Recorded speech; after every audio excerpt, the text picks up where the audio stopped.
A bell museum in Russia is recreating old, damaged bells so that people can hear what they sounded like when they were new. The Novosibirsk Museum of Bell Ringing is home to a huge variety of instruments. The oldest bell dates back to 1817.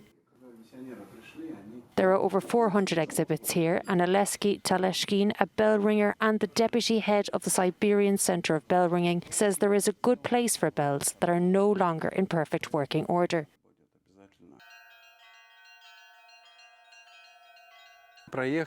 We scanned 22 bells here within the project, and we scanned about 50 bells on these trips. Now we probably have about 100 3D copies of Siberian bells cast before the revolution.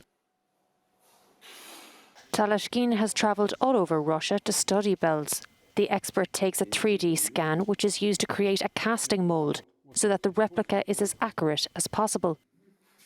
Sometimes these investigations take place right up in the bell tower rather than in the workshop. It is possible to repeat exactly the chemical composition and the bell shape, but we are unable to repeat all the processes of casting from beginning to end, the way they were in the past. First, we don't have the furnaces with which they used to smelt.